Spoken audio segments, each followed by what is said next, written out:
saying upcoming. All right, we good.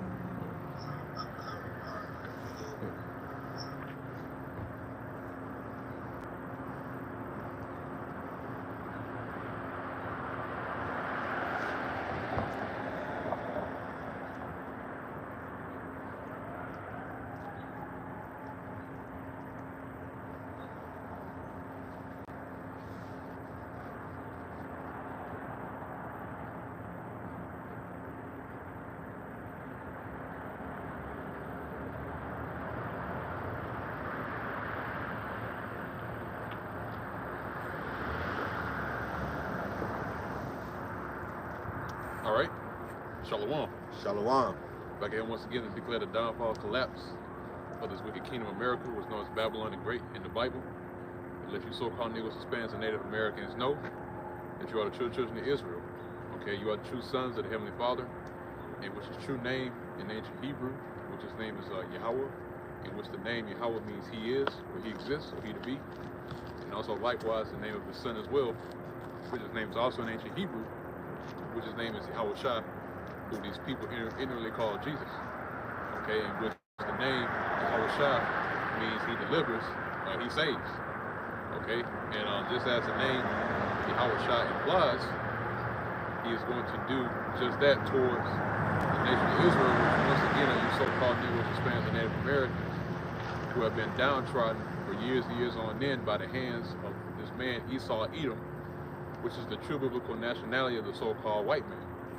All right, and again, those are the two names, Yahweh, or Yahweh Shai, are the names that we come in instead of to prophesy this word in these last days, to usher in the coming of the kingdom of the Most High, Yahweh Bashmiel Shai, and also ushering in the rest towards the nation of Israel, in which the Lord is going to give that towards our people to give us rest from our enemies, and to not be subject anymore to the elements which are proceeding unto death, which is done by way of transgressing the words of Yahweh Bashmiel Shai.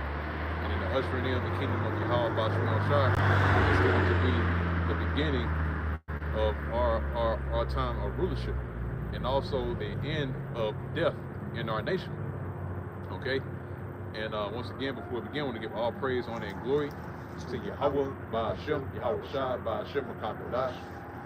Also as well, double honors to the apostles and the elders of Great Millstone that continually rule very well to this very day, that's continually feeding the flock through the spirit and power of Yahweh by Shemiel Shai, and continuing the legacy of the prophets and the apostles of old that have also taught in the doctrine that Yahweh Shai taught his disciples, who later became apostles, and also teaching about the coming of the kingdom of heaven, which is the kingdom of Yahweh by Shemiel Shai, and also as well, Shalom, much honors as well to the sincere Akintas Adakim, the righteous brothers who are a part of the hopefully elect, that's also doing the same things in his work as well, and also continuing in that same legacy to continue to prophesy, continue to teach this good news, this gospel, unto the other members of the hopefully elect in all faith, truth, and sincerity, and also in all charity. And once again, man, back out to prophesy about the coming of Yahweh Shai, our Lord. And also as well, our main task here in this day and age today is to prophesy into the return of our Lord Yahweh Shai. Because as a so-called 2025 has now kicked off, now we are witnessing the climax of prophecy, which we have been so long been bearing witness to. Concerning the MOTB, which is pursuant to Revelation 13 and 16. Also as well, martial law. All right, a great famine coming upon the land, which is of both bread and hearing of the word of our Lord Yahweh Bashmiel Shai.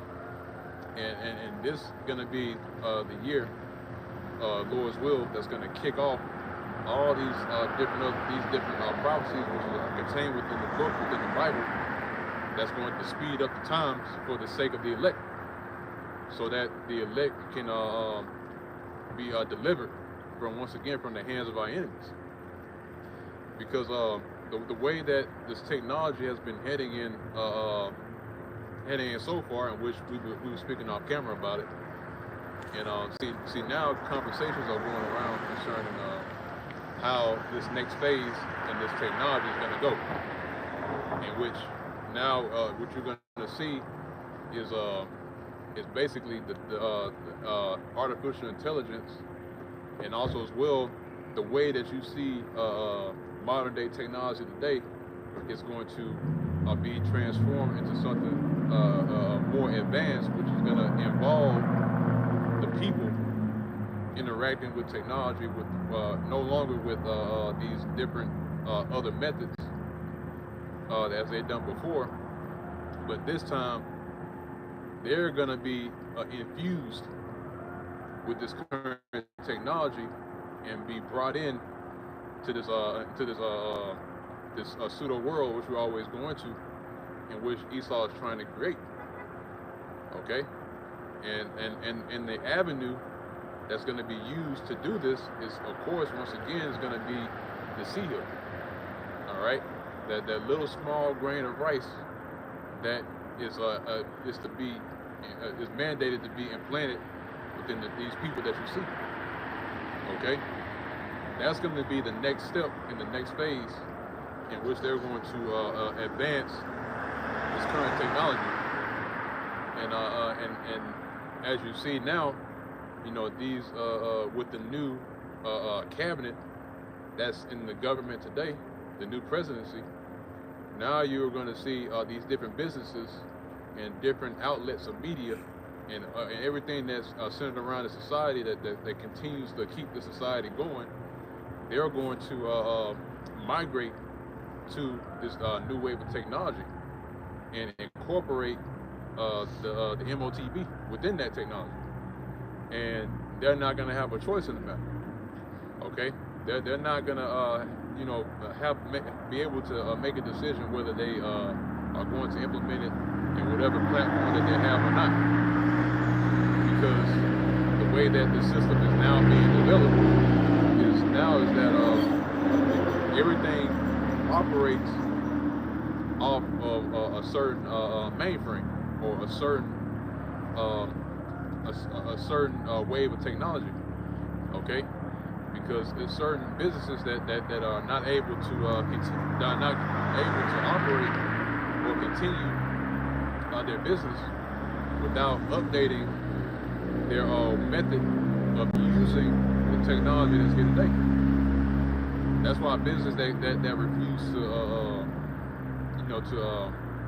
what's what I'm looking for? Businesses that refuse to get with the times, so to speak. To integrate. Yeah, to integrate or to get with the times, and still rely on old technology, they phase out. You know, and that's the way that Esau has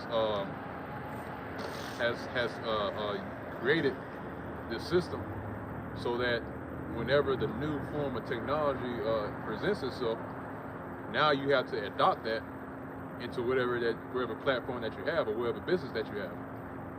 And that is the direction that we're going to go in. That's why when you read in Revelation 13 and 16, it speaks about not being able to buy or sell unless you have the MARK, the mark.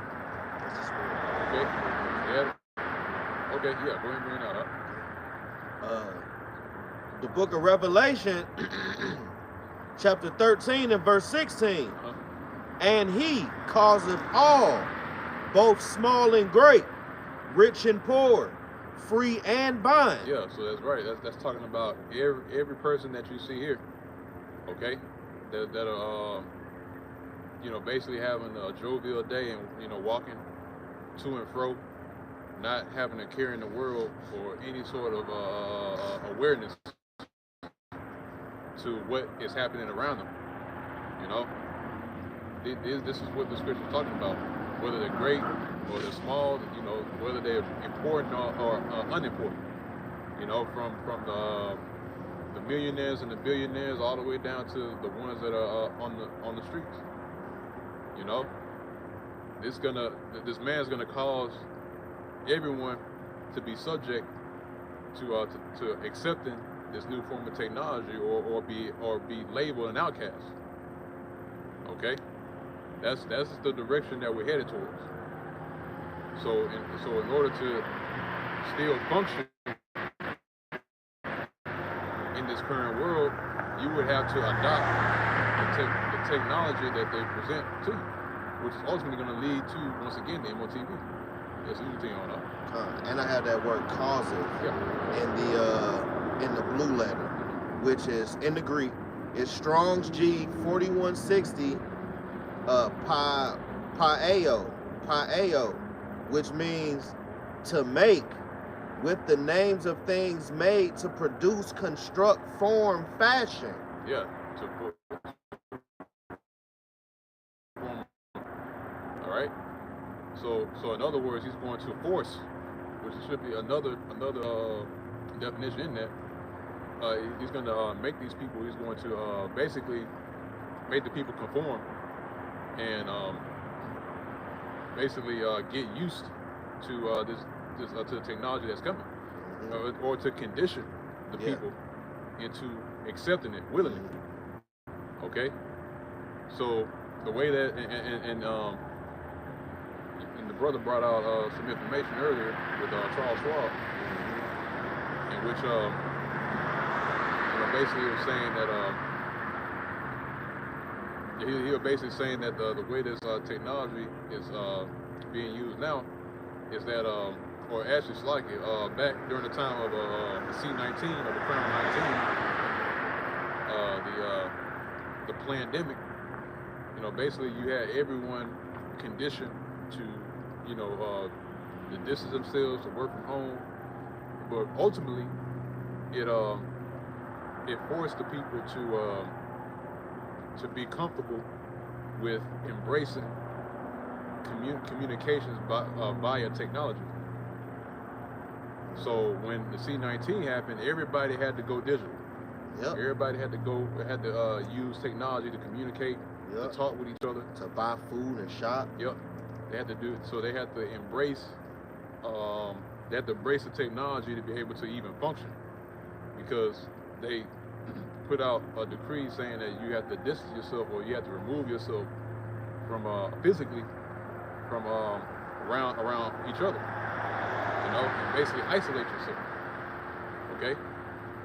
So and that's that's really a form of conditioning, when you isolate somebody in like a box. Yeah.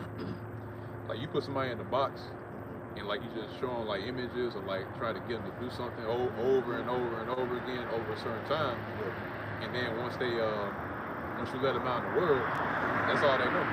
Yeah. Just like how you deal with somebody that's in the prison system. Like when somebody's in the prison system for so many years, like they get used to that kind of lifestyle. So like they get institutionalized. Yeah, right. They get institutionalized. So they get so used to the prison life, so they spend so much time there.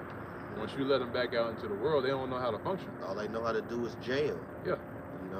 And that's why most of the time they go right back, because that's all they know. Yeah.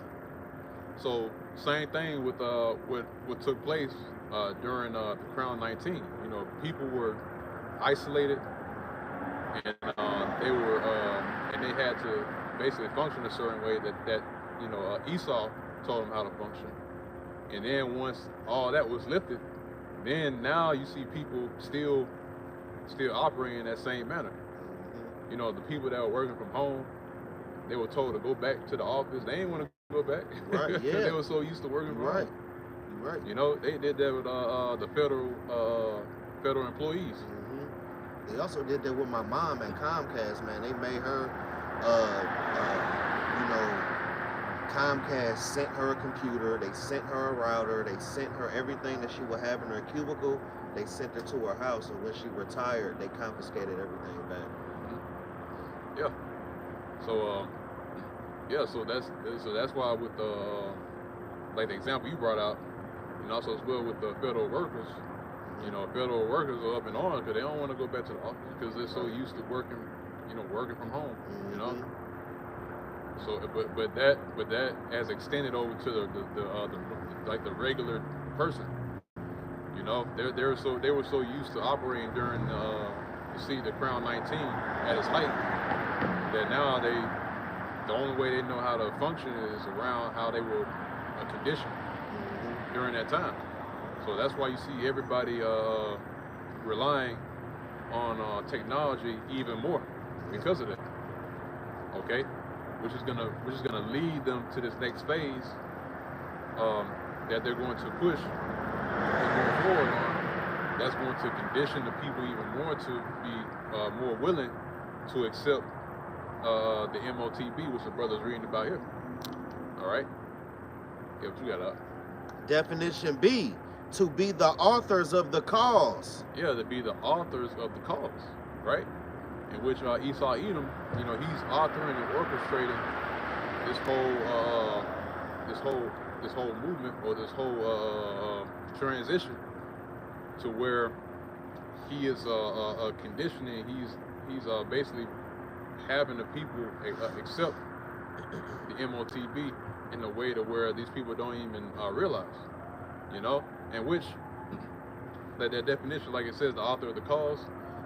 Basically, this man is he's authoring this whole integration of people being put, or people being infused with this system.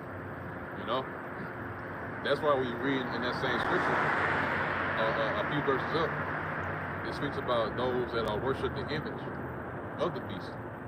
Okay, and these people that you see, they worship the image of the beast. This whole system, they can't. The only thing they know is America, man. Yeah. The only thing they know is Babylon the Great and what it provides. Anything outside of that is foreign to them, man. Okay.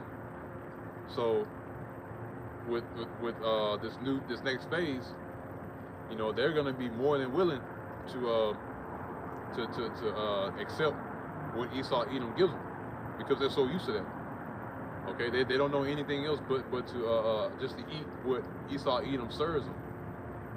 You know, and so once the seed is presented, guess what? They're gonna eat it up, man. Okay, you got up. To make ready. Yeah, to make ready. To prepare. Yeah, see, there it is, to prepare. So Esau is preparing everybody that's here in America for this new wave of technology that is coming. Okay. And again, all that was done by way of Crown 19, and guess what? It's going to be used once again as a tool to have the people be comfortable with the existence of the sea hill.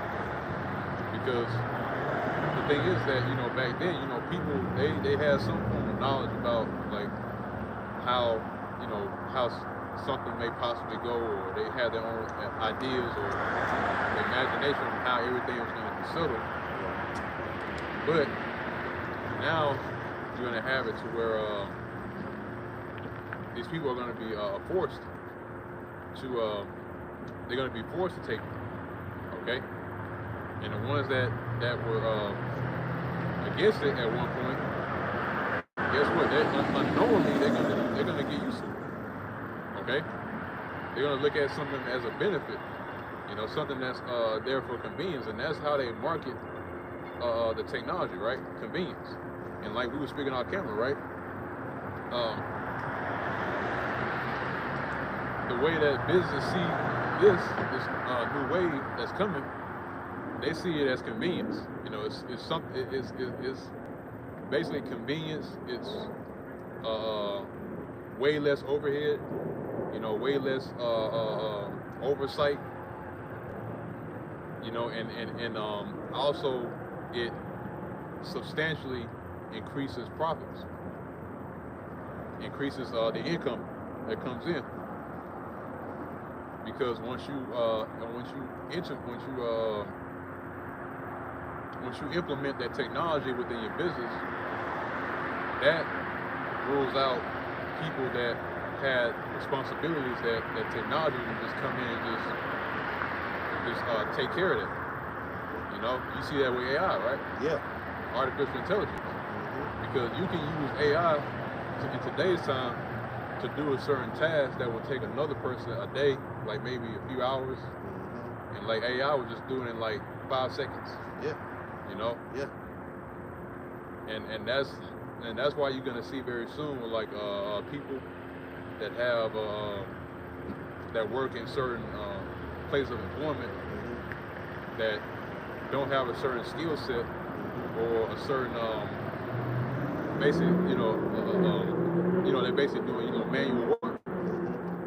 Those are the ones that's going to be affected the most, because business is going to take that new technology and bring that in and replace the workers with that technology in order to do the same work at a faster rate. You know? You know what I'm saying? Because that kind of remind me of the C-19, man, like the Crown Royal, man, where they had the so-called essential workers, you know? So with that, you know what I'm saying, if you wasn't essential, you couldn't be out. So now, man, like with this whole transhumanism thing, with whole AI merging it with human consciousness and, all of this android robot type of era, they're gonna get rid of the essential worker, all right, and have artificial essential workers, man, all right, to the point where you'll be forced to be stagnant with a universal basic income in this digital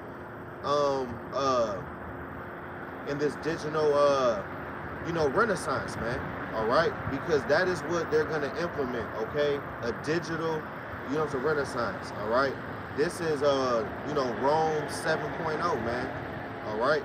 The only thing that's different is that this rebirth have Wi-Fi, man. That's the only thing that's different. And Klaus Schwab is trying to implement that ancient Roman infrastructure and try to merge it into by digitizing it, man. All right. And in order to do that, there's going to be a list of executive orders that's going to be implemented simultaneously, man. That's going to control the welfare of man and woman, all right, your whereabouts, where you can and cannot go, all of your, like all of the merchandise that you can buy, all right, how much, food, man, that you can even consume. All of that will be tracked. All of that will be monitored, man, through these executive orders, to the point where it's total control, all right? They're going to track you, and they're going to track everything that you do, because this devil is trying to have that all-seeing eye, man, all right?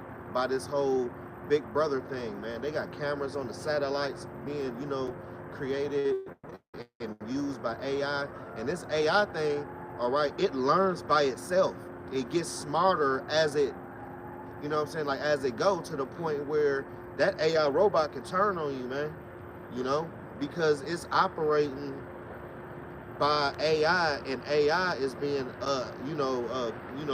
it's being used through a whole nother realm, is what Esau say, man. All right, but you got it out. Yeah, it's self-learning. Kind. It basically gathers information that's presented, and then it comes up with a solution.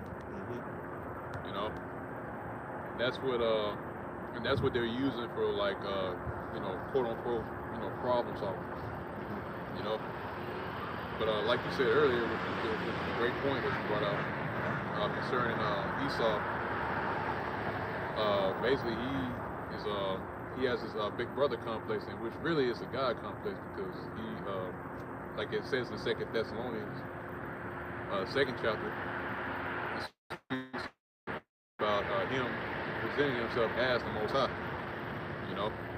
in which he's trying to reach that same level, and this is how he's doing it. By way of the CHIP, the MOTB, okay? Because we always go into, he basically wants total control over what the people do, and he's trying to exercise the same power as the Most High, but he's doing it in a way which is vile, He's doing it in a way which is unnatural, okay? Which is all done by wires and electricity and codes, and in his pride and in his stout heart is that he believes himself to be a god of a world that he's trying to create. Okay, and once the CHIP is introduced and people are taking it and accepting it, they are being introduced into that world that he's trying to create, and which is blasphemy against Yahweh Shemel Shai. Okay, that's basically you're thumbing your nose up at the Lord, man. You know, and saying that, you know, you created all this, and by your own strength and your own might that you've done all this, man. And it actually said that, I believe it's in Ezekiel. I don't remember exactly what chapter, but it says, by my own power and my own might have I done this. But basically, you know, Esau is taking the credit for everything, man. Not knowing that the Lord Yahweh Bashmel Shah is the one that gave him that knowledge. And I believe it said in that same scripture, too. Okay? That the Lord was responsible for giving you that knowledge on how to, you know, break down atoms and put together, you know, certain weaponry, how to put the ICBM missiles together, how to do all of this, man. You didn't do it on your own. You know, so who are you to say that you've done all this by your own might, man? That's the height of pride, man. And really, he deceived himself by doing that, by saying that. Okay? He deceives himself by thinking that he thinks that he's the Most High, man, by doing this. Okay? But that's a strong delusion that the Lord put on Esau to believe that, so that the Lord can come in and destroy him, man, off the face of the earth. Because as it is written, the Lord has deemed this man a heavy sentence, which is to be destroyed off the face of the earth and to no longer exist. All right, because of the crimes which he's committed in the form of Cain. Okay, so that's why the Lord has reserved Esau for the end, so that he can receive the judgment for committing a great sin, a great transgression, which he has committed towards his brother Abel. Okay, that's the reason why the Lord has reserved Esau for this time now, and has led this man down the path that which he's going right now, so that he can answer for that same crime which he's committed since the beginning. Him being a murderer. Okay, so he has to answer for the crime of murder. Okay, and Esau hasn't stopped there. There's more crimes which he's committed, which add onto that, which is now giving the Yahweh space to do that. I mean, guess what? The Lord is the one that even allowed this man to even stack all that up. Okay? The Lord put it in the mind of Esau to continue to stack sin on top of sin and transgression on top of transgression, so that the Lord can destroy this man. Okay? And then when you read in Romans, the 9th chapter, it says, "They're unrighteous with the Most High." God forbid. All right, because he'll have mercy on whom he'll have mercy, man. Okay? He'll show mercy on whoever he wants to show mercy towards, man. And Esau has not been found worthy of that mercy, because he has greatly offended. Okay? Yeah, what you got out. All right. And then we got definition G, line 1, to constitute. Yeah, to constitute. In other words, to make it and eat it, to make it a legislation, to make it a law and a requirement to accept his technology and accept him as being the Most High, man. So that's what it all boils down to. He's basically giving the people a decision, which really is not a decision. He's forcing everybody to do it. He's making everyone acknowledge him as being the Most High. Okay, to acknowledge him as being the creator and being their maker. All right, and when the people accept it, they're accepting Esau as their God. And at that point now, they are creations of Esau. Okay, by even accepting it. Okay, so that's why there's going to be a great divide in that time between those that see Esau Edom as their God. So you see, now it's being taken a step further now, because it's no longer a question, or no longer a decision between accepting Yahweh Shah as your king or accepting Caesar as your king. Now it's a decision. Now it's a decision, or is a choice being put in front of people to choose between the Most High Yahweh Bashim Shah being that power, which is pertaining to our people, or choosing Esau Edom as your power. All right. Now we went a step further. No longer is being a decision on who's your king and who's not your king. Now it's who's your God and who's not your God. Man. Okay, that's why the Lord now has chosen this time to bring down great judgment because of that. Because now it's being taken. Now it's a step further now. All right, and the price for that is even more heavy. That's why when you read in Revelation 14th chapter, it speaks about being burnt in the sight of Yahweh Bashim Shah and the angels and the men that are stood stiffly for the name of Yahweh Bashim Shah. All right, to be put or to be used as a great sacrifice. Okay, because mind you, the Lord has required a sacrifice. That's never changed. Okay, and that sacrifice is going to be required out of every single person that you see. Okay, whether it be spiritual or whether it be physical. And you don't want to be that physical sacrifice, man. You don't want to be. You don't want yourself to be that sacrifice. You know. Right. You don't want to be a part of that, man. But that involves death by pain, like it says in 2nd Esdras. Okay. So you got up.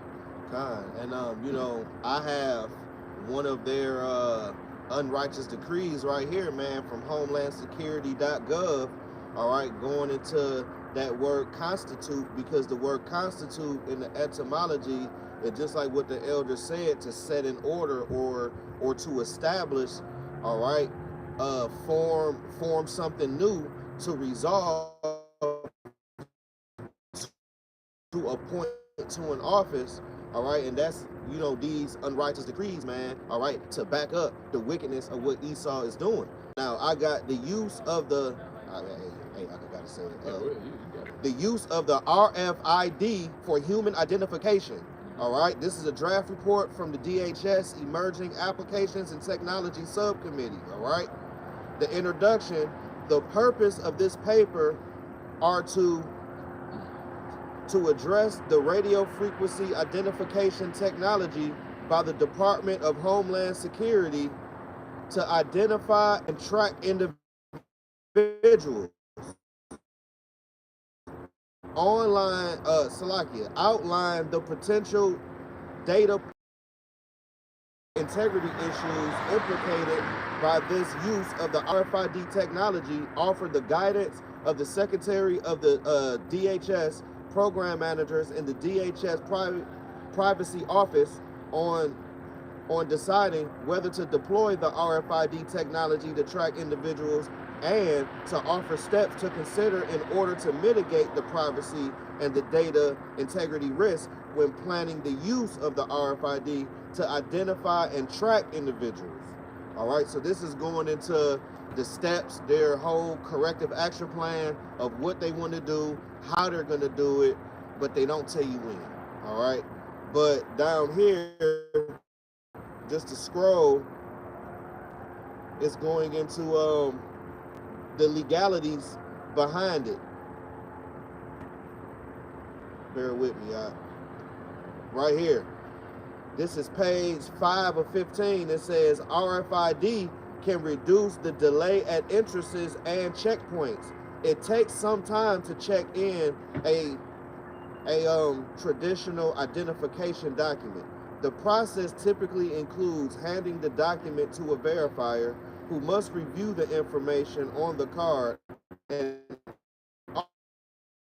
authorize the bearer to pass. Yeah, so basically, like we with the brothers reading in the article, we explained earlier about basically you're saving time. You know, it's convenience. So by implementing that, you know, you're basically taking out the element, which is a person being assigned that position or responsibility to do that, which takes time to do that. But if you have a registry,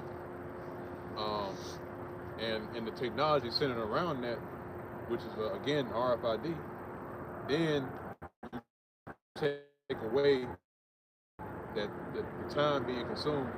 You take away that. You take away the responsibility from the person that was supposed to be assigned that, and you make that process more quicker.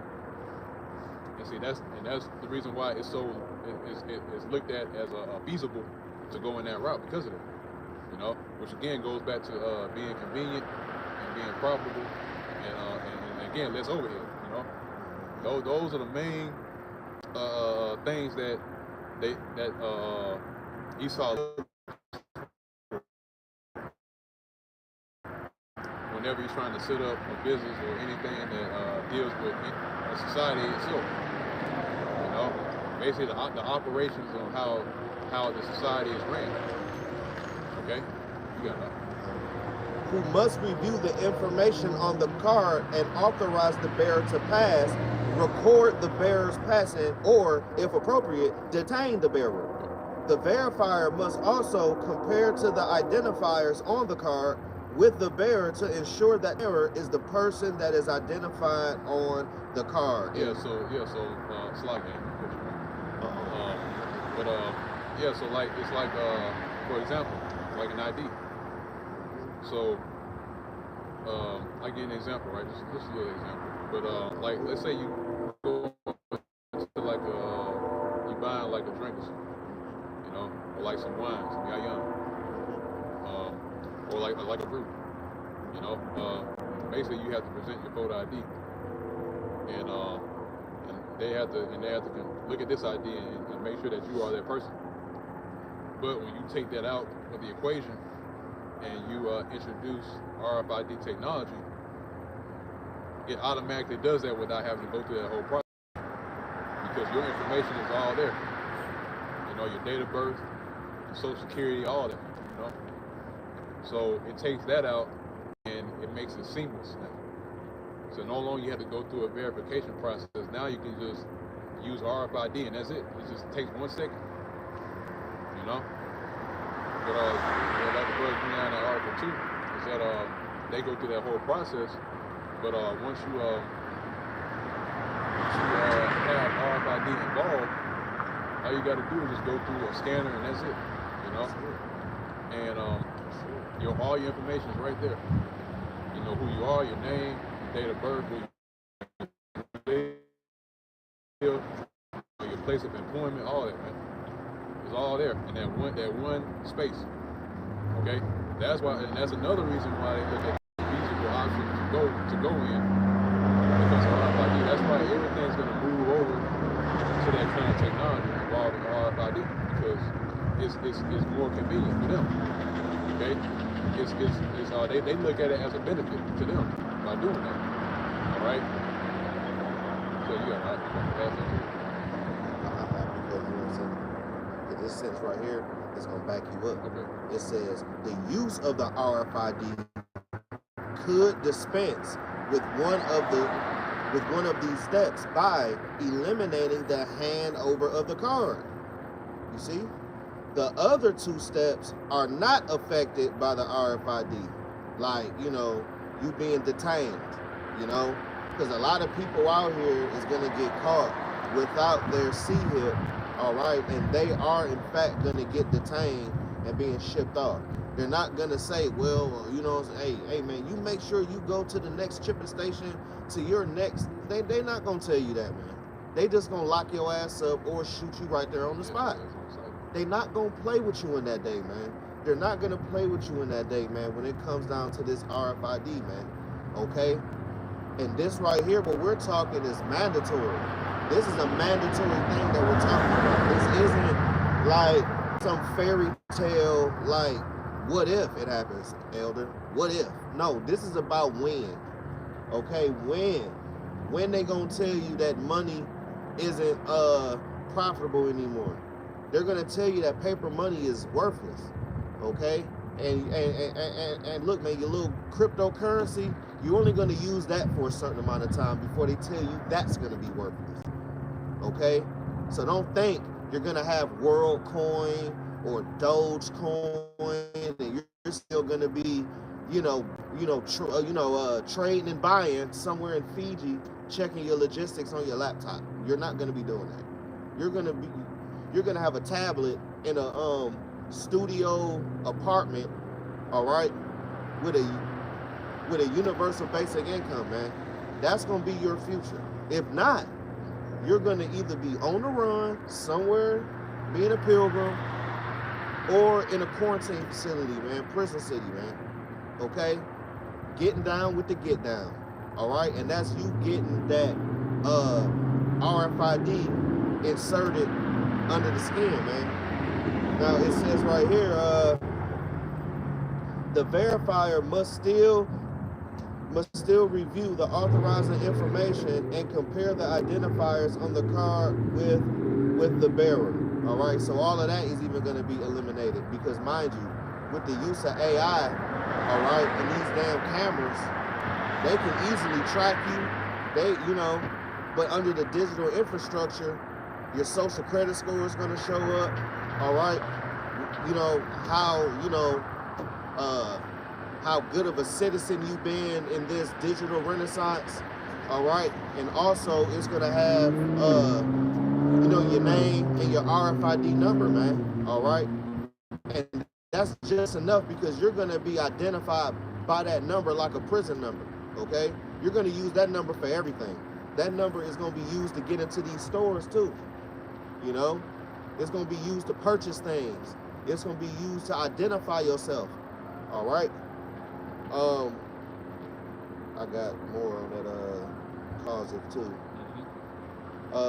More on causative, or it say to constitute, which we just went into, or appoint one anything, to appoint or ordain one that, to make, declare one anything, to put one forth, to lead him out, to be the authors of a thing, to cause, bring out, right, man? So they're going to bring this out. They're going to issue this out, man, okay?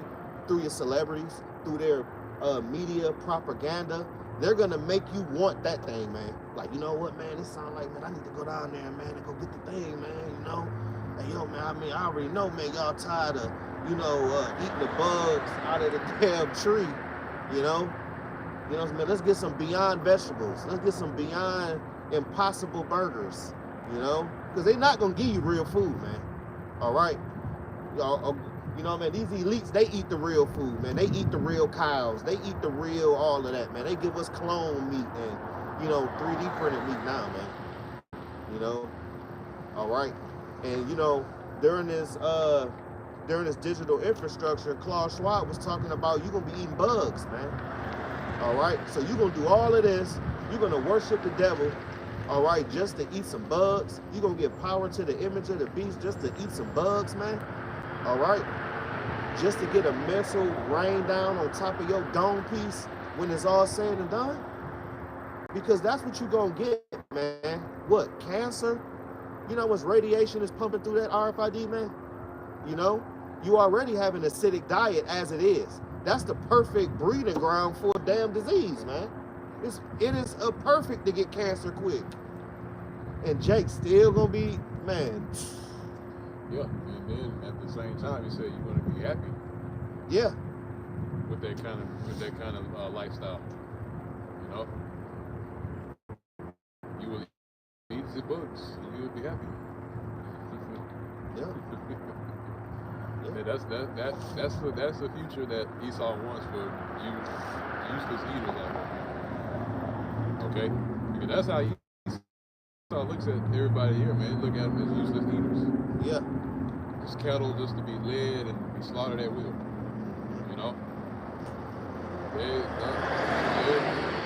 That's how they be the people, man. So of course they're gonna lead the livestock to wherever direction they want them to go. And cattle and livestock, they can't think for themselves. They need someone to lead them.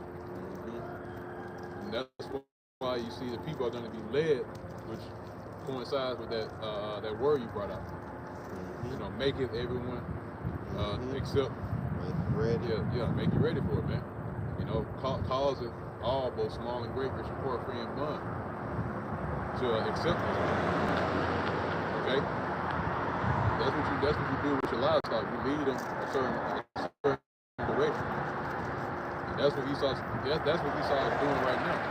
And the method that he's doing it, and you brought this out earlier, and method that he's doing is by way of the media. That's the method of how he's leading the people to go in a certain direction. Okay? And the media is going to be used as well to promote the seer as well. Except to promote this new wave of technology that's coming. Alright? Or this new form of technology that's coming. And the people look at it as something that's beneficial to them. It doesn't stop at businesses or like establishments or any other entity that's out there that make society run. But that's going to extend to the modern person that just is basically just living everyday life. You know, it's going to extend over to them, and it's going to be marketed to them as well. That's something to accept, and something to take and to get a benefit off of, man. Yeah, they're gonna market it, and they're gonna market in a way where it's, people are gonna look at it like you'd be a fool not to go in this route or to accept it, man. You know, they'll look at you for not having to see it. You know, like the new form of clothing or like stuff like that. Oh, you ain't got this, or you ain't nothing. You know. So if you don't have this, then you're nothing. So if you don't have this, you have nothing in this world, and that's how they're gonna treat it. You know. And that's why when you read the scripture about concerning your own family, people that you knew back in the world, they'll look at that as like, if you ain't got it, then you ain't got no association with me. Okay, which it makes sense because they're a part of this world, man, and because we're not a part of this world. We're not a part of this. You know what? And that's beautiful that the scriptures say that, because this world is ran by Esau. Which again, he's trying to make himself as a power. He's presenting himself as a power to the people. Okay. And we're not a part of that world. That's why when the Seer comes, we're not gonna be fooled by Esau's advances. Okay, we're gonna resist it, man. And the Lord now is putting the Spirit on brothers to continually bring this out and to prepare ourselves for that time to be able to withstand that day, which is the hour of temptation in the Revelations, I believe Revelations, the 3rd chapter. Okay, that's going to be the hour of temptation, man. Okay? In which, actually, you still got more on that? Kind of. We ain't got to go into. Yeah, we can go ahead and jump to Revelations 3. I believe it's verse 10. Yeah. Go back to which thou hast. Yeah, you can get that. Yeah, you can get that too. Start from there. Okay, that's Revelation 3 and 10. You trying to do Revelation 2 and 10? Yeah. Come. Yeah, the hour of temptation. That's exactly what we're going into. That's the time that we're into, man. The hour of temptation. Which everybody you see here is going to be tried. Okay? And that's going to be the time where that decision has to be made.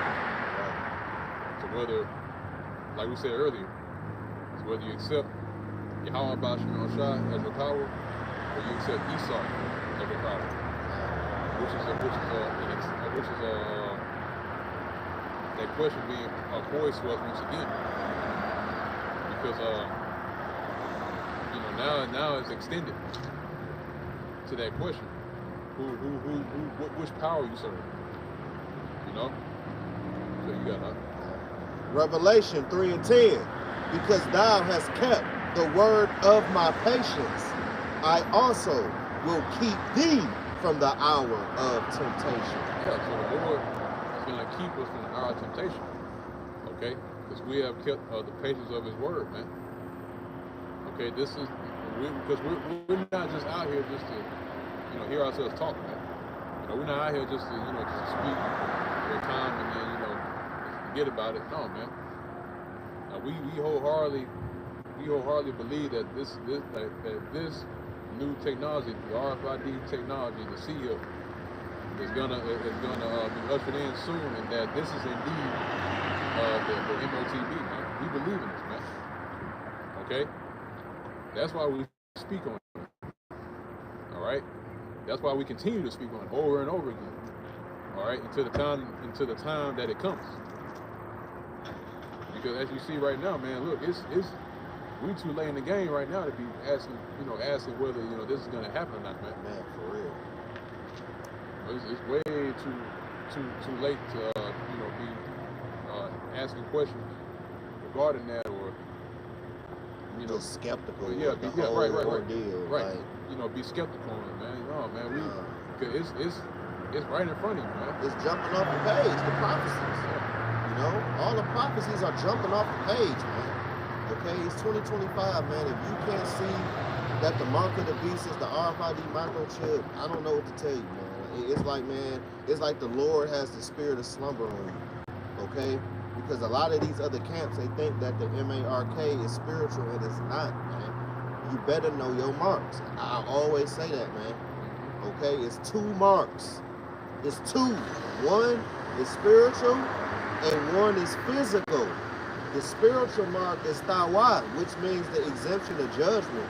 Talked about in Ezekiel, the 9th chapter, the 4th verse going on down. There's going to be a holy lump of Israelites, men, women, and children, all right, that is going to be saved, man. That's going to be preserved from those said perils, man. They're going to be covered. They're going to have that exemption of judgment. Because, mind you, they was getting their behinds whooped while the world was so-called intact, to the point where they're not going to get judged with the rest of the world, man.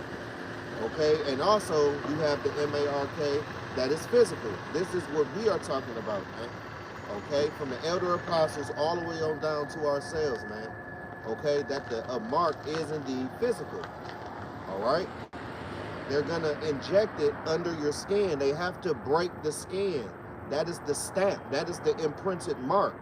All right? And they're going to use that palisade to do it, which is that same needle that they use to inject your dog with the MARK, man. With the, Salaki, but not the MARK, man, but the RFID microchip. It's the same needle, but a little bit bigger.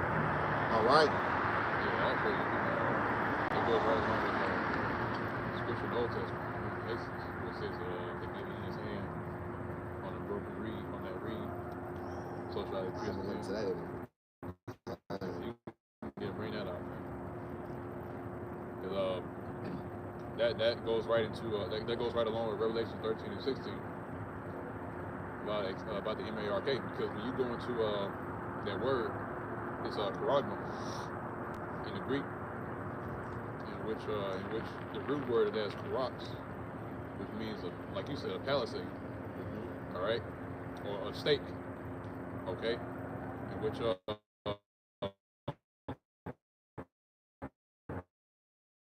mark a territory or property.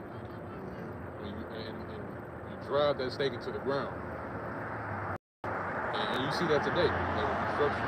Yeah. So when you drive a stake into, you put a string around it, and you tie that string and you pull it around that property.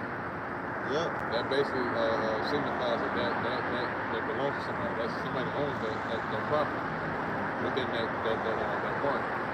Right. That state, wherever you put it at. So that's so with this the sea here, that is what Esau's doing. He's marking his territory. He's marking his property. Basically, who belongs to him. That's why I was saying earlier. People that look at Esau, who basically Esau's gonna literally own these people, and again, it's all about going back to control. All right.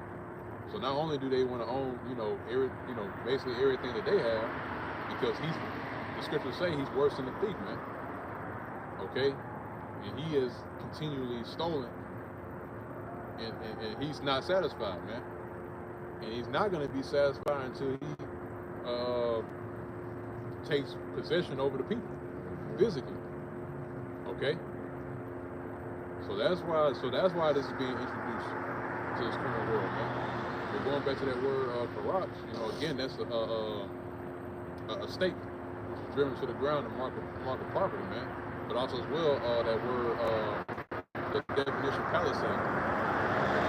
Okay, a palisade is basically a form of a shovel that you dig into the ground, that you impale into the ground. Okay. So, and the same thing applies with the seal. That's going to be used to be impaled within the skin. Okay, it's going to drive, it's going to break that barrier, right, and be injected into the skin, man. Okay. So that's how we know that the MOTB is indeed the seal. Because the seal is what is going to be used. What's gonna the device is being used to be injected within the body, okay, with the syringe, okay. But to bring out more clarity on it, right, or to bring out further scriptures on it, the brother's about to bring out this precept that's gonna basically break it down more. And this goes to show you that it's not only found in the New Testament, because you got people that say that, oh well, the MOTB is only in the New Testament. It's never, you know, it's something that's new, you know. It's throughout the whole. It's the whole scripture, you know. The Apocrypha. It's been prophesied way before the Greek and the Romans, man. Yeah. This been written since the beginning of time, man. When before the foundation of the world, man. It was already decreed that this is going to be introduced to the world, man, and that this scenario is going to play out. Okay, so the Lord already conjured up the script for this to happen. All right. Yeah, you got it. Isaiah 36 and verse 6. Lo, thou hast trusted in the staff of his broken reed on Egypt. On Egypt. Which this is the modern day Egypt, man. Because when you go and read Revelations, I believe 11th chapter, it speaks about this city which is spiritually called Sodom and Egypt, where our Lord was crucified. So this city that we're standing on right now is the city which is the modern day Egypt. All right, the city which is spiritually called Sodom and Egypt for numerous reasons. In which Egypt represents bondage, captivity. So guess what? When you go into the scripture that the brother's reading, it means that digital all is a sign of you being a captive. Basically, you have chosen to be a captive. Okay, you've chosen to be a slave, man. You much rather be a slave, yeah? So you've chosen to be a captive and a slave here in this current world rather than choose freedom. You know, rather than choosing life. Because ultimately that would have boiled down to life and death. You know? You much rather, you know, people are gonna choose death, man. Y'all gonna choose just a moment in time. Yeah, that's what these people are all about, man. They're all about just living in the moment, man. That little small moment in time, and that's what always the brother in the head brother in Birmingham always wants. Brother always wants. It's like when you take a picture, like it's just you capture the moment, you know. That's why when people go out to these different locations, what they do, they take pictures. Why? Because it's a moment. It's a moment in time. And they want to catch it. See that? And they want to capture that moment and remember it. You know? So, and that's why now, that's why the people, that's how they operate. They operate in little pockets of time they enjoy, and then they just go back to where the hell they were doing. You know? Little hits of dopamine. You know? And that's what it's like, man. That's how these people operate. Those little small hits of dopamine. You know? beast-like instinct that just operates off of impulses rather than logic, and basically having a thinking process, or considering, and I'll let you know there's a stark difference between the men of the Lord and the rest of the people that are here, because the men of the Lord are upright. All right, upright meaning that you are a man. You stand on your own 2 feet. You're not on all fours. The people that are in that brute beast-like mentality, they're on all fours, man. They're not upright. Okay, so that's why their instincts are on impulse. Okay, and that was gonna lead them to take in or to take the CF, man, because that impulse is gonna kick in, and they're not gonna have a second thought or consider, and just live for that one pocket of time until the Lord returns and destroys them off the face of the earth, man. You got it.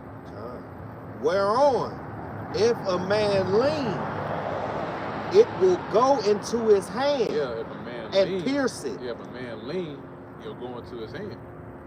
So when you lean on something, that means you're trying to find support, or you're finding something to basically to help you up, so to speak. Okay. So they're gonna look at this as their what they're gonna stand on, or what they're gonna find their support in. Because over time, this government has been conditioning the people to basically to rely on them for everything that they have. And you was going to earlier, explaining it about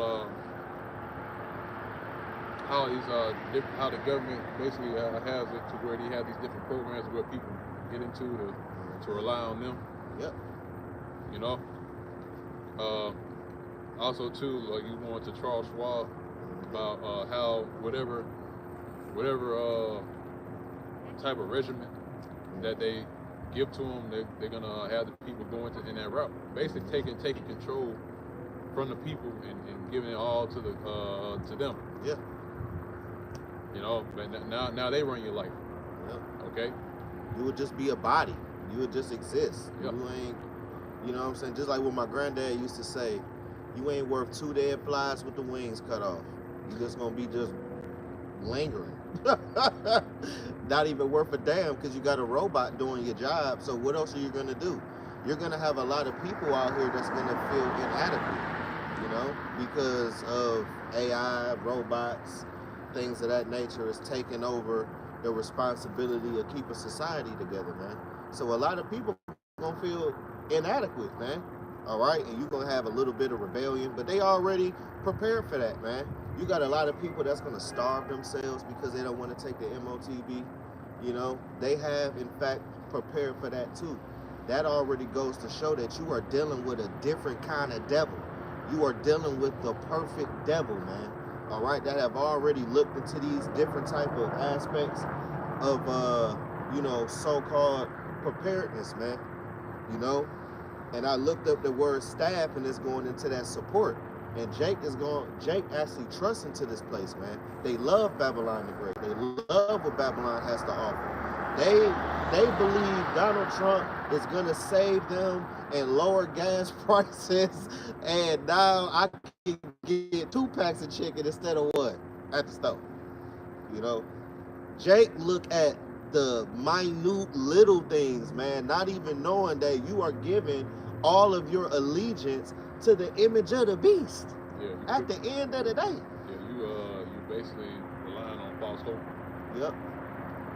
That's been cleverly put together and packaged to sell to you, and Jake is just eating it up. Yep. And now I look at DJ as coming to save the situation. Thinking they're gonna basically make all prices go down. That's just something to get him in the door, man. He's not the only one. All these different presidential candidates did that, man. They speak smooth words. Yep. Butter up the nation. Just like Esau always do. come at you with smooth words, but not knowing that he has a sharpened knife behind his back, ready to strike at. That's a smooth. Yeah. ready to just come back and poke you in the spine, you know. Yeah. At any point. So Esau's ready, man. He's ready. He's poised. He's poised to strike, man. Just like a serpent. You know, waits for that perfect time to strike. And it's funny you said that because Trump did a poem called "The Snake."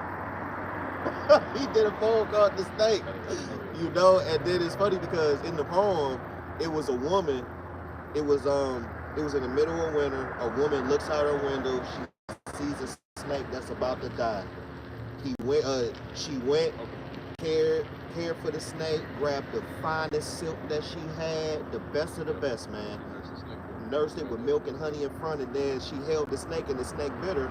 And then the snake said, "You knew I was a snake before you let me in."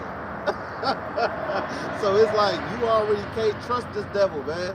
All right? You are required not to trust Esau as far as you can see him. Okay, period. And everywhere you turn, there's so man. All right? I don't give a damn how much you try to package righteousness, it always comes off as wicked. That's why the Lord says that the iron rusteth. Matter of fact, let me get it right there. Yeah, and while you're getting that, just to add on what you're saying, he tried to do that once again with the Gadites and the Reubenites again. Because one of those executive orders that he signed was to a specific tribe in North Carolina. I forgot the name of the tribe, but basically, you know, he signed an executive order to basically to I forgot what it was about, some sort of funding or whatever it was. Yeah. But it was tailored towards Gad and Reuben, the tribe that was in North Carolina. You know, so you know. It's the same deal. It's the same story, man. Yeah. You got a big knife, man, ready to stab Jake in the back, man. Yeah, just how Esau dealt with the Gadites and the Reubenites back when he came over. Almost nearly about to die, which that coin goes right with it. Snake, this serpent was about to die, and Gad and Reuben nursed him back to health. Cristobal Colon and his men nearly sick and about to die. And they nursed him back to health. Yep. Then guess what? He bit him. You know. That serpent bit the Gadites and the Reubenites, man. And here we are once again. Esau doing the same thing, speaking smooth words, and now he's poised to strike once again after you let him in. Okay. So you got And I got Psalms 55 and 21. The words of his mouth were smoother than butter, but war was in his heart. Right, man. You know what I'm saying? That's the so-called white man. That's the mindset of the so-called white man. Okay? Every time Esau try to do a deal with you, it's always, you know what I'm saying, the underplay for the overlay, man. He always have an interior motive behind his deals, behind his handshakes, man. You don't never trust it. Okay? All right? Because mind you, it says what? That the words of his mouth were smoother than butter. Just like, you know what I'm saying, the elder was talking about the Gadites, man. Hey, yo, man, I like those fringes and I like that ponytail you got, man, and all that. Oh, yo, man, those some nice fringes. Hey, yo, you know what I'm saying, can you teach me how to harvest throughout the winter? Because I don't know how to do it. Oh, yeah, man, can you teach me how to harvest corn and all of that? But war was in his heart.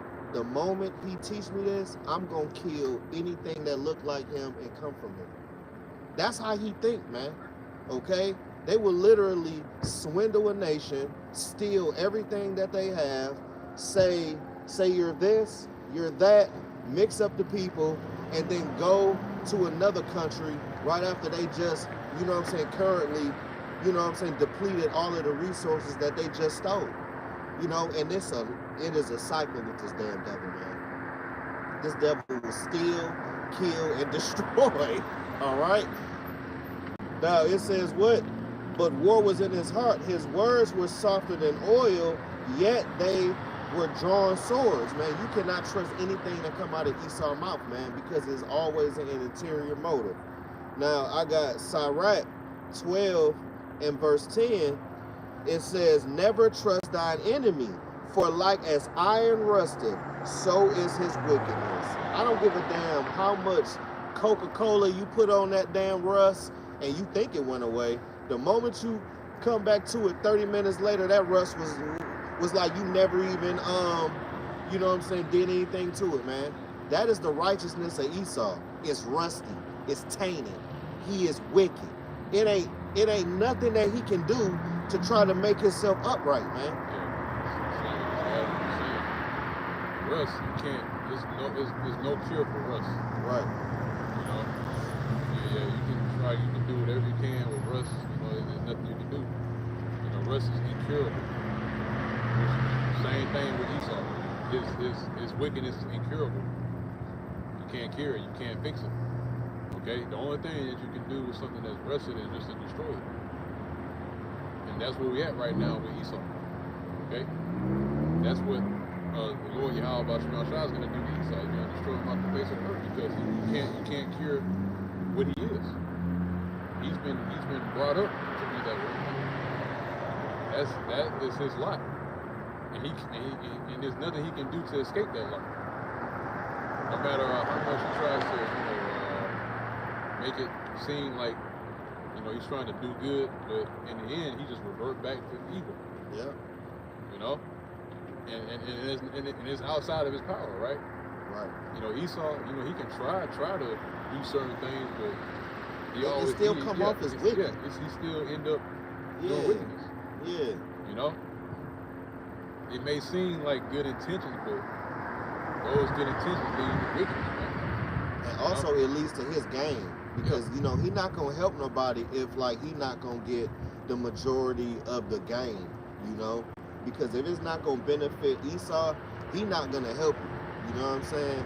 But if it's something to benefit you, he want to be a part of it because at the end of the day, it's going to benefit that damn devil, man. That's why all these government programs they create and they try to act like they're helping urban communities and this and that. It's ultimately to boost up Esau and to gain him, man. All right? Because these little programs that he do for Jake is really fucking crumbs, man. There's nothing that you can live off of. There's nothing to create no generational wealth or nothing like that. It's to keep you a slave nigga, man. Verse 11 it says, though he humble himself and go crouching, right? Because Esau know how to humble himself when he wants something. You know what I'm saying? He know how to, turn on that voice. He know how to say these smooth little words and sway Jake to act and move a certain way that he need them to, man. All right. Though he humble himself and go crouching, all right, yet take good heed and beware of him. When Esau get to being overly nice and overly extra, that's when he finna stab you in the back and you finna, you might lose your job or something like that. You know what I'm saying? 'Cause that's how I lost my job one time.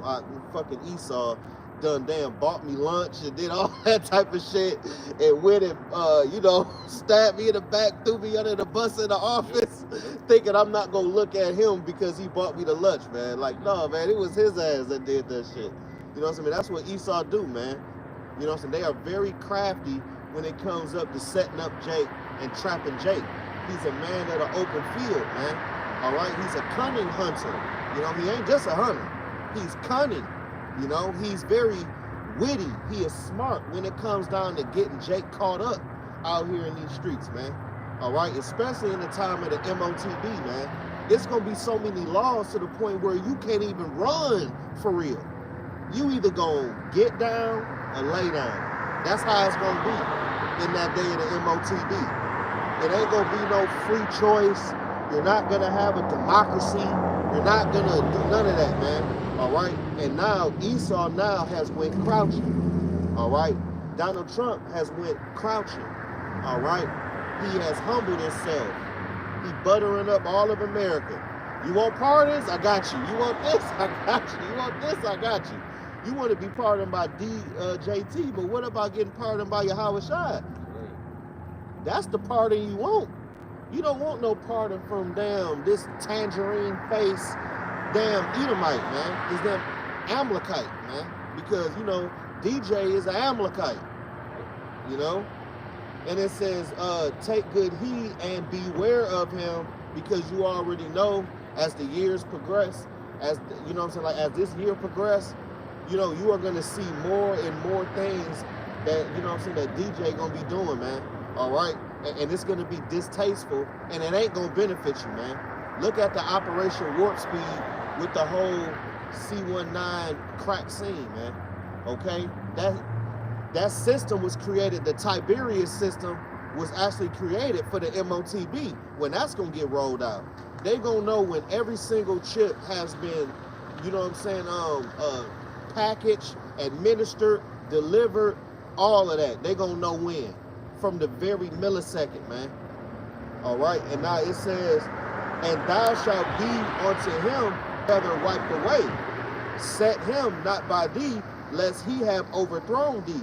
He stand up in thy place. Neither let him sit at thy right hand, lest he seek to take thy seat. You cannot get no money with Esau either, man. Okay, you cannot even do business with this devil, because he gonna always try to fuck you over some way, shape, or fashion, man. He is gonna try if you let him, you know. And a lot of times in these contracts that Esau negotiate, it's really one-sided for real, especially if you ain't got no leverage. You know, he really gonna have his way with you, man. You know, and then after that, you're gonna be a slave until the contract end, man. Esau do it all the time. You know what I'm saying, man? Look at these 360 deals that putting Jake in, and you know, it's like in the music industry, where they take 99% of their damn music that they done wrote, they created, and all of that, and only give them 1% Brian McKnight did an album. He made Virgin Records, it was Atlantic. He made them $200 million. They only gave him $20 million out of that. $20 million is a fuck ton of money. But look at what you made. And he played the pianos. He did all of that. Prince too. They did him dirty too, man. They do all these, you know what I'm saying, man, all these artists that, man. You know what I'm saying? Because they looking at it like, okay, do you want to be eating ramen noodles for the rest of your life, or you want to get this money? Well, here you go. Here's a contract that I binded you in for 15 years, and if you piss me off, I'm going to shelf you. You know how many good artists that shelved stuff like that? Because of the contracts that they was in with Esau Edom, man. Because they trusted that nigga. Oh, yeah, man, I told you, man, all white folks ain't bad because he gave me a chance to, you know, say, to shuck a job in front of a fucking camera, man. Okay, because there's still rituals and things you got to do behind the scenes that they don't even tell you up front. They just butter you up, you know? You want a lion in your video? Go right here, man. They throw a lion in your video, and then you look at all of your deductions and stuff. It said lion, $50,000 minus. You're like, hold on. You trusted that damn devil, man. You know, but verse 13, right?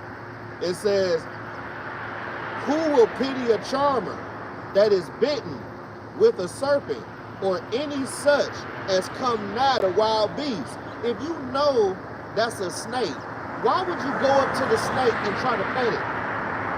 If you know that's a lion, why would you go up to the lion knowing that that lion could possibly bite you, because it's a wild animal and it can't be tamed? So why would you trust this damn devil, man? Why would you even bring this devil close in your vicinity, man? All right, of any type of business, of any type of aspect of your life. You can't trust this damn devil. They can't relate to you. There is nothing this devil, you know what I'm saying, can do to help Jake, because he ain't a Jake. The Lord not dealing with this devil. He don't give a fuck about what you got going on. And it says, for a while he will abide with thee, but if thou begin to fall, he will not tarry. Right, man? He will overly kick you down, man. He will push the issue, all right, for you to be persecuted, right? And that's what he gonna do when it's time of the persecution, especially the time of the MOTB, man. All right, Jake gonna trust those commercials. All right, Jake is gonna participate in those little surveys. Will you get the MOTB? Yes or no? Jake gonna be hitting that green yes, man. All right, not even knowing that all of that is going to end to a missile being rained down on your head when our Lord makes his grand entrance, man. All right? You are going to be an enemy in the eyes of Yahweh Shema Rashad because you have chosen your allegiance. Okay? And everybody that is a permanent American now, they're going to be a permanent American when that MOTB come, man. All right? All right? Because they love this place, man. They love what this place has to offer. An enemy speaks sweetly with his lips, right? But in his heart, he manageth how to throw thee into a pit. Man, that's a dangerous individual. That is an ultimate manipulator, man. Okay, because Esau he will manipulate you until you go to the grave, man. Okay? An enemy speaketh sweetly with his lips, but in his heart he imagineth how to throw thee into a pit. He will weep with his eyes, but if he find an opportunity, he will not be satisfied with blood. That broke itself down, man. Okay, you cannot trust the so-called white man as far as you can see him, man. Okay, because everything that devil do is deceitful and it's a lie. Okay, he have been lying to you your whole life. So you think he gonna start telling you the truth now? If adversity come upon thee, thou shalt find him there first. Man, every time Jake get caught up with the police or get in trouble in any way, shape, form, or fashion, for some reason, there's always an Edomite present or near or somewhere in the vicinity every time Jake is going through affliction. He always there. You know why? Because this devil is always on the scene of the crime, man. Okay? And though he pretend to help thee, yet shall he undermine thee. You see? DJT is pretending to help you. This government is pretending to help you because they got bigger plans for you. And it's called a Great Reset. That is the bigger plan. For you to have a universal basic income and for you to have a social credit score inadequate to the earth while artificial intelligence is on the forefront. Okay? That's the end game. He will shake his head and clap his hands and whisper much and change his countenance. You see? That's just a damn two-faced devil you do not want to deal with, man. You know? But you got it up. Yeah, right. And that brings to mind Obadiah. It lays out all the things that Esau has done against Israel. And what jumped out was that scripture where it says whenever we fall into any sort of adversity, he's there first. Mm-hmm. And he may pretend to help you, but he's there, he'll undermine you in the end. Because brings to mind that what happened when the Babylonians were taking us down as a nation. And Esau was there at the scene of the crime. Esau was right there, you know, while witnessing us being taken down by the Babylonians. And instead of him being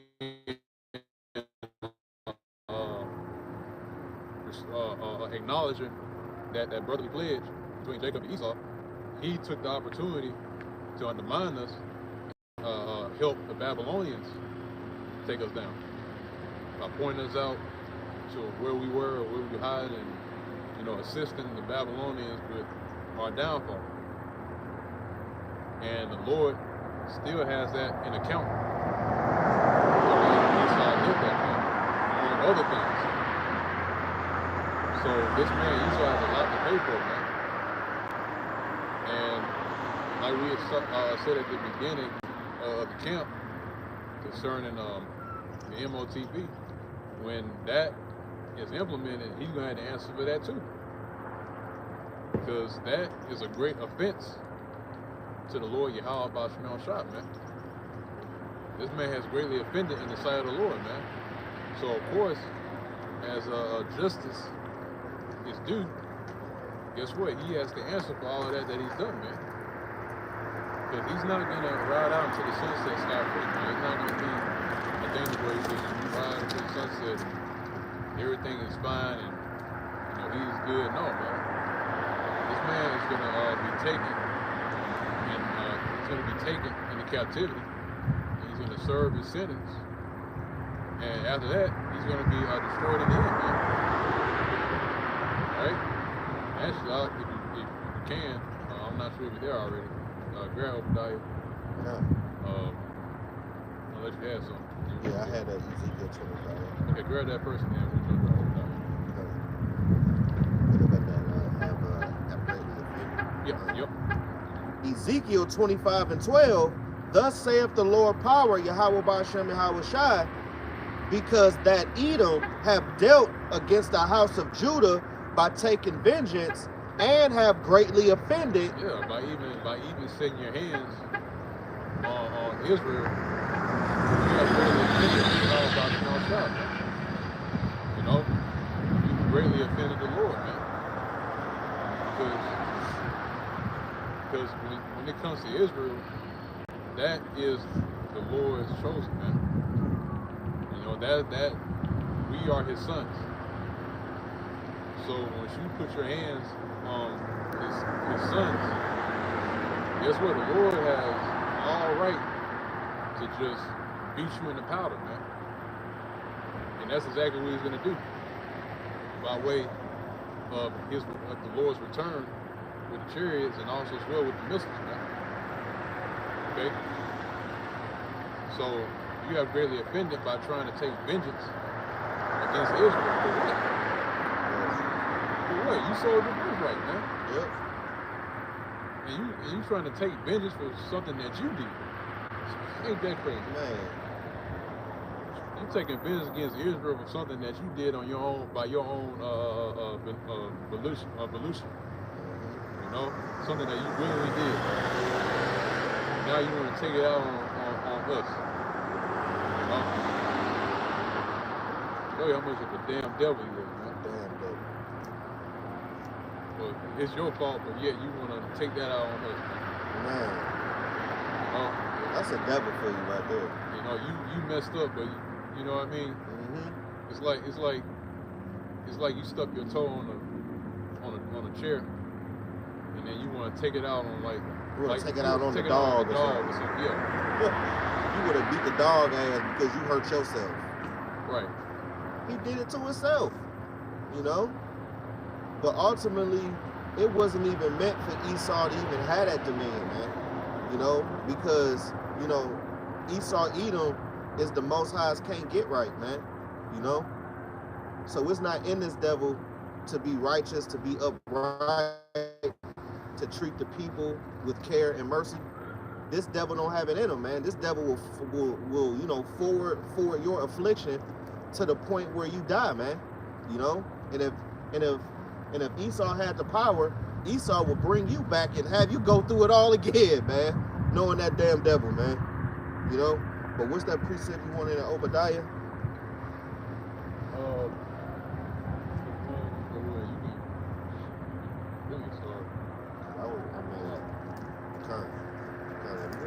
But are you done with the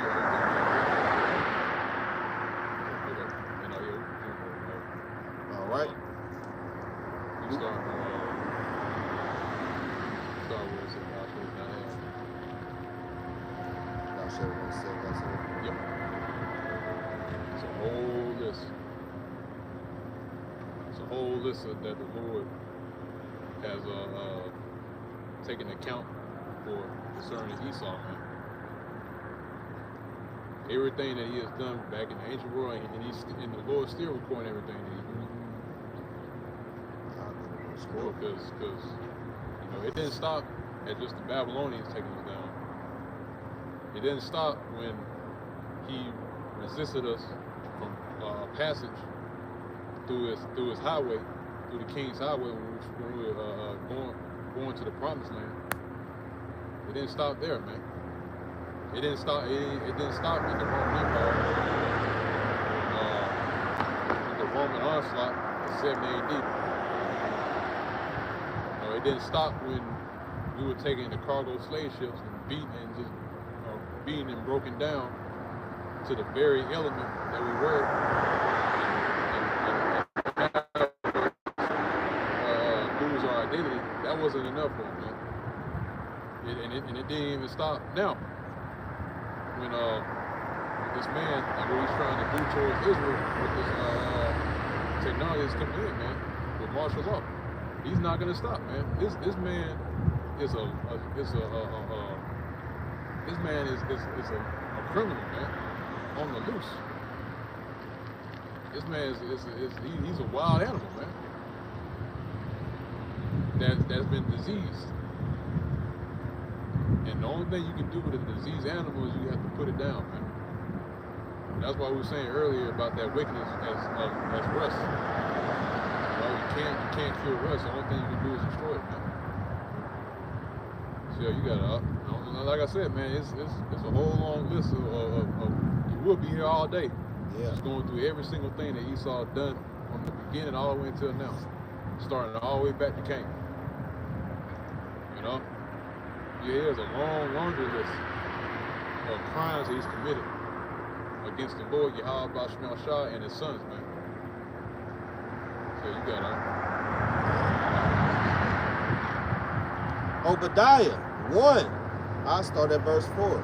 At verse 4, though thou exalt thyself as the eagle, and though thou set thy nest among the stars. Yeah, and that started all the way back during the late 60s going to the 70s with the space program. Okay, that was the peak of this man's kingdom. Okay, and when you go into that word nest, right? I believe they use it now in modern day terms. A nest being something used to house weapons. That's why they have this SpaceX. That's why DJ was speaking about having the Space Force. You know, that's why he was trying to set his weapons in the heavens, because this is him being that eagle, setting his nest amongst the stars. So he's making a nest in the stars. In other words, he's making a nest in the outer atmosphere to house weaponry to use it, man. Think about, also too, remember when Hawaii was set on fire. Yep. You know? And it's clear as day that it was a device that was used to make all that happen. A direct energy weapon. Yeah, exactly. From a satellite. Exactly. That's that nest that being set amongst the stars, man. And you know, if I may add, I really do believe that that's how it started with the fires with with you know what I'm saying, with California and LA, man. Because, you know, there is actual footage of beams of light being shot down, like you turning on the laser and cutting it off, man, and starting the fire, and then all of a sudden it spreads within minutes, man. You know, using that high controlled fire, man, which is lasers, man. You know, so I believe that could in fact be a part of the you know what I'm saying, the Los Angeles fires. He could have sleeper cells that do it too. You know what I'm saying? He's a devil. You know, he like to kill 15 birds with one stone. So I can't run it past that devil. You know, but you know what I'm saying? Those direct energy weapons, man. All right. You know what I'm saying? That's him having the dew of the heavens, man. You know, this devil, man. He got weapons that are devastating, man. That he haven't even showed the public yet, man. I'm talking about he got a weapon. All right, that can kill you by using sonar sound, man. All right, you will just explode. Like, all of this will just blow away like a hurricane, you know? And it looked like a big dish satellite, and it's off a truck, you know?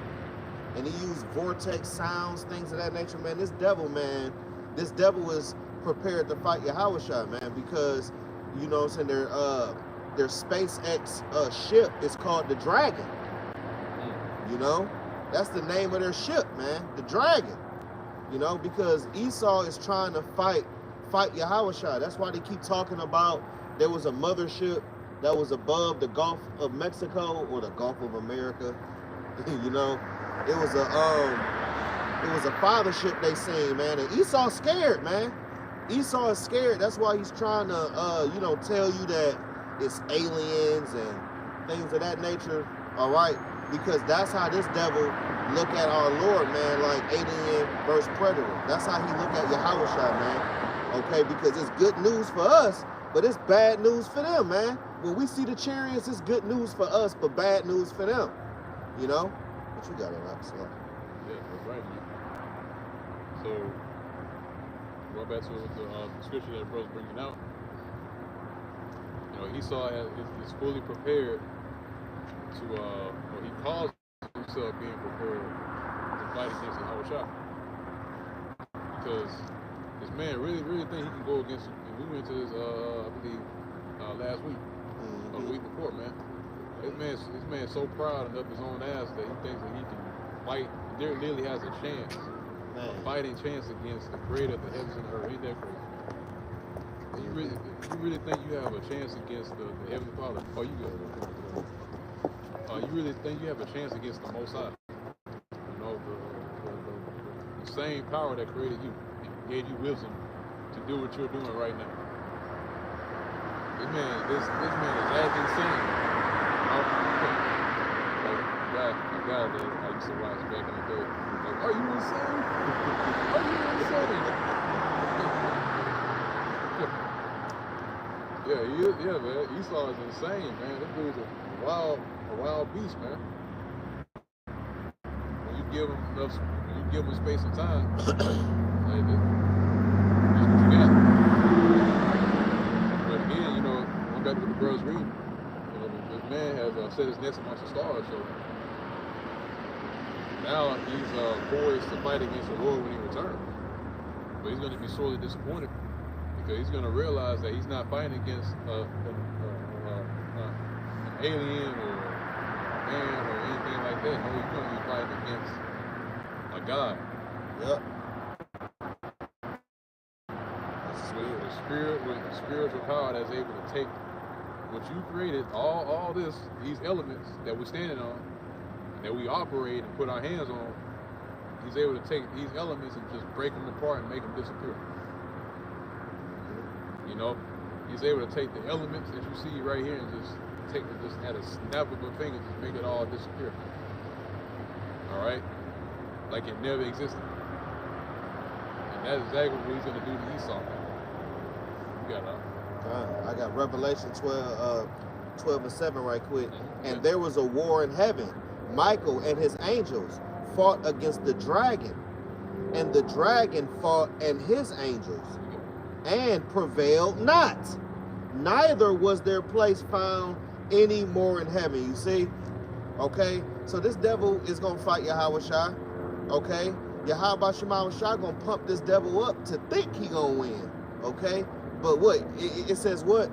And prevailed not. Okay, it was already written before the foundations of the earth that this devil is going to take a big L, man. Okay, everything that you see that this devil has accumulated, all right, is going to be cast in the oven in an hour. It's like the Lord is putting a tray of some lamb in the, you know what I'm saying, in the oven, just closing it. Like, it's nothing. Like, you know, in an hour, man. Okay, all of this is going to be burst into flames, man. Okay, everything around you is charcoal. Even the trees, the grass, this hill right here, all this gonna be engulfed in flames, man. This is Babylon the Great. Okay? So this devil isn't gonna, you know what I'm saying, prevail. Yahweh Shema Shai is gonna put a monkey wrench in the efforts of the so-called white man and into everything that he do, man. All right, all across the board. From his finances all the way down to see-hipping the entire earth.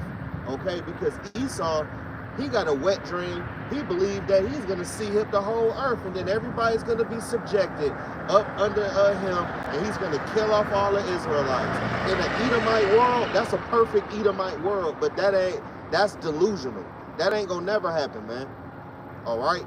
He is going to be in slavery, and the first batch of slaves are going to be these elites, man. All right, man. These damn Amalekites that, you know what I'm saying, Lord willing, we're a part of that number, that we going to snatch out of them damn bunkers and snatch out of these caves and these underwater cities, man, that they hiding in right now.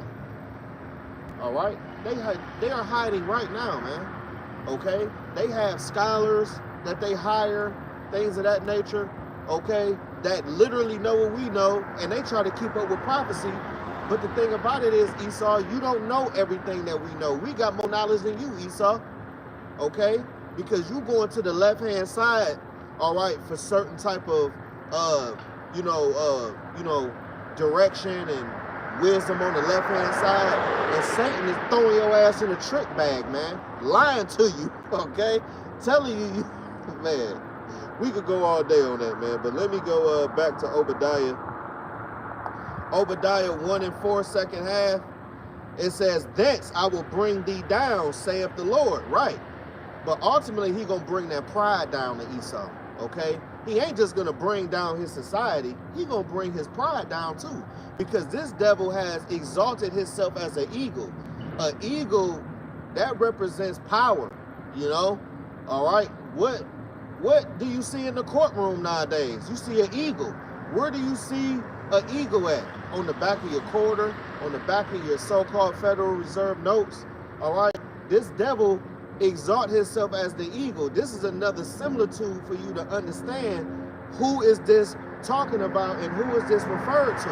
The Greeks, they identify themselves as the eagle. The Romans, they identify themselves as the eagle. Australia, they identify themselves as the eagle. All of these Edomite societies, all right, they always identify themselves as the eagle, yeah, and it represents power. And also, too, to add on what you're saying as well, the eagle is the highest flying bird out of all the birds that exist. You know, they fly at the highest altitude.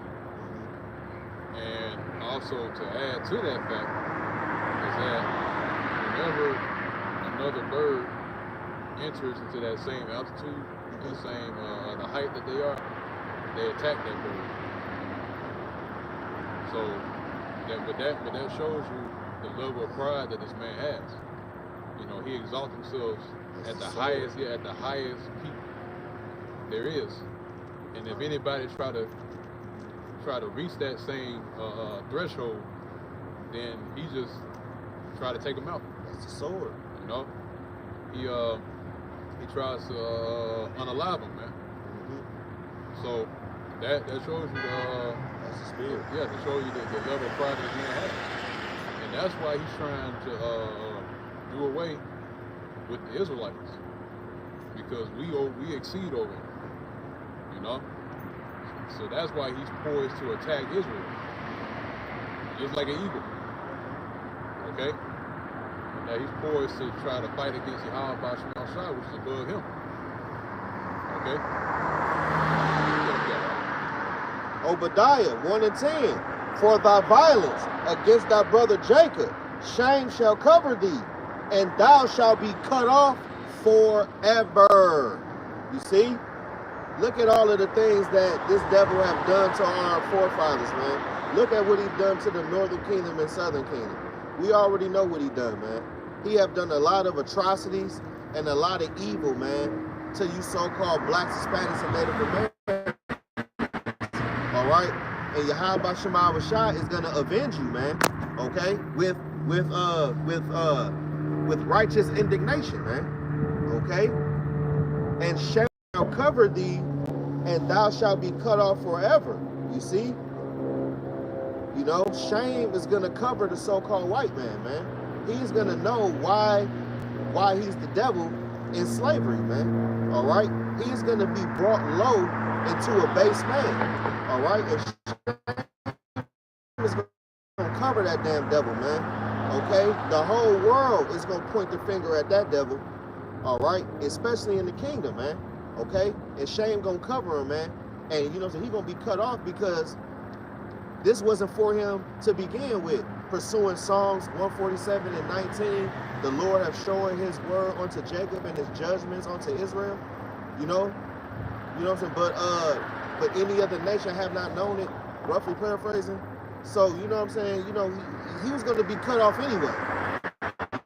You know? Because of what he did to his brother Abel, man, in the previous incarnation, man. All right? You know what I'm saying? When he was Cain and he didn't repent, and then after that he carried that same murderous spirit into Esau and tried to slay his brother right after he got supplanted out of the blessing again. You know, he wanted to slay his brother after that, man. And that's the evil part. That's the evil part, man. He wanted to take out the top guy that is up to him, man. All right? But he gave up his birthright, you know? And then after that, he wanted to kill his brother behind it. Why? Because his brother was flying above that same altitude that Esau tried to take him out. All right? You know what I'm saying? But his mother, Rebecca, told Jacob to go ahead to her brother's house for a few days until he forget about what he did or whatever, man. You know? That's in the account. But it says right here, verse 11, in the day that thou stoodest on the other side, in the day that the strangers carried away captive his forces, and foreigners entered into his gates, and cast lots upon Jerusalem, even thou was one of them. You see? All right? So, yeah, man, they have captured us, taken us to the land that is prepared for Yahweh Shema Shai, as you see, Babylon the Great, to serve out our prison sentence. And Lord willing, you know what I'm saying, man, we can roll up and get on up out of here, man. Lord willing, man. Okay? You know, 70 AD, when 1 million of our ancestors had to fled into the west parts of Africa, the north parts, you know what I'm saying?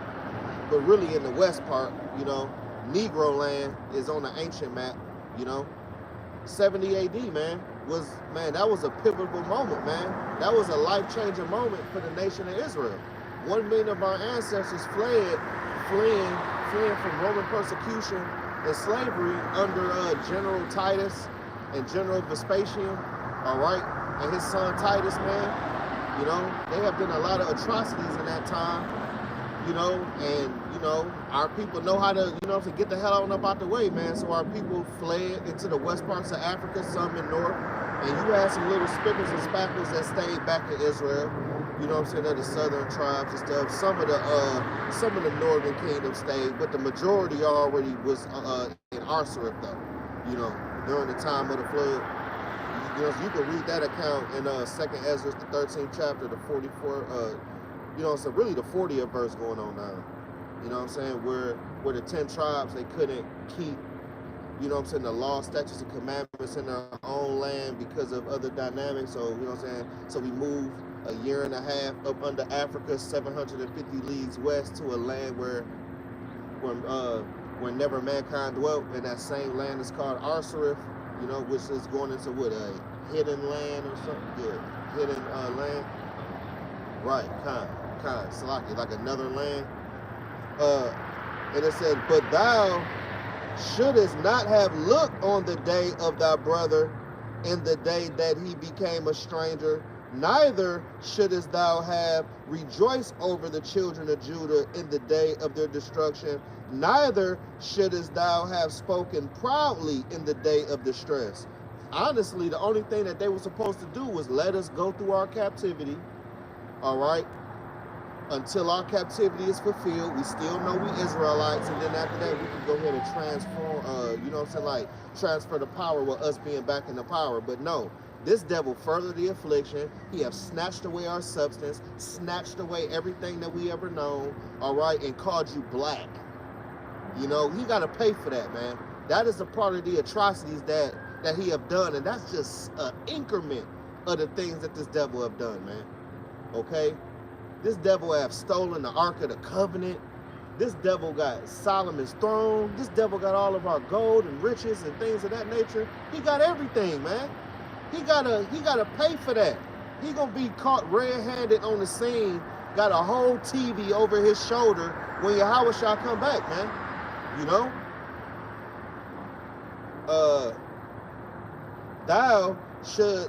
It says, thou shouldest have not entered. Right, verse 13, thou shouldest have not entered into the gate of my people in the day of their calamity. Yea, thou shouldest have not looked on their affliction in the day of their calamity, nor have laid hands on their substance on the day of their calamity. You see how they did? They just completely just snatched everything, even who we are as a people. They took that away. all right, and then gave you an identity, gave you black, gave you African American, gave you Hispanic, gave you Native American, gave you Cherokee.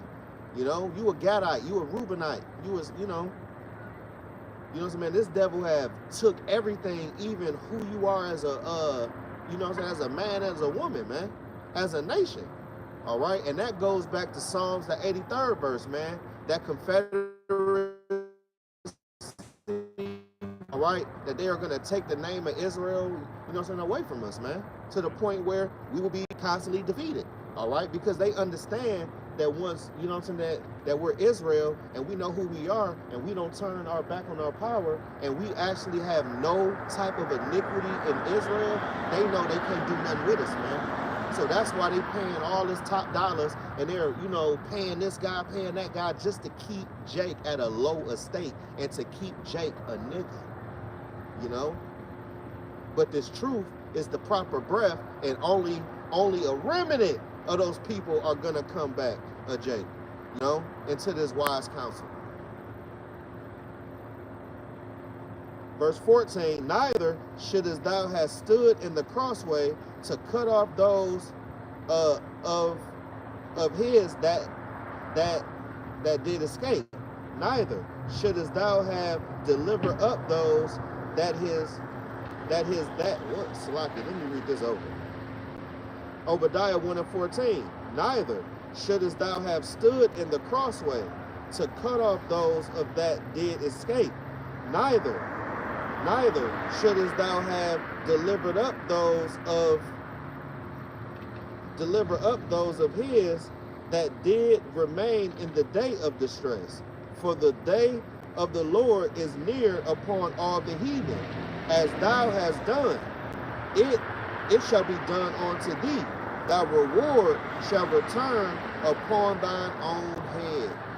Hey man, you reap what you sow, man. Whatever you put out there in the earth, you're going to get it back. Esau, you have done a lot of bad, no good. You have done a whole lot of bad, man. You have killed billions of Israelites throughout time. You have killed many of animals for sports. You have exterminated even heathenistic tribes throughout history, man.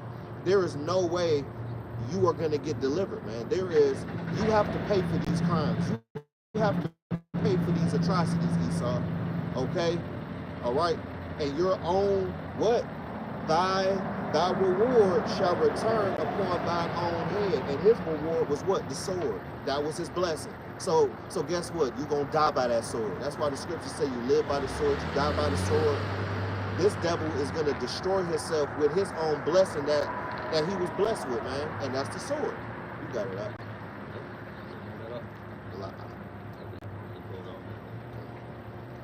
Yeah, man. So like bro was reading the scripture, all those are the accounts of Esau. And like we said earlier, it's not going to stop there. It's just going to continue for as long as he's in power, which is going to lead all the way up until the martial law, which is really going to come down with divorce. That's going to be Jacob's trouble, man. And there's a reason why it's written in the scriptures as Jacob's trouble. That's going to be the time where our people, you so-called Negroes, Hispanics, and Native Americans are going to be subject to this man's advances and be vulnerable in the sight of Esau with the power that's been given to him. And that's going to be the same time where he's going to force our people to accept him as their power by taking the seat. Okay, which lines up what we read earlier in Revelation about the hour of temptation, and that's going to be the ultimate crime that's going to be put into an account concerning Esau, and that's going to be presented to Yahweh Bashman Shah to have this man be taken out of rulership and to be taken into captivity and served in judgment. So that is the time that we're into very soon, because as you see, man, so-called 2025 is kicked off at an all-time high, man. It started at a high note, okay? So yeah, man. Yeah, go ahead and hit that.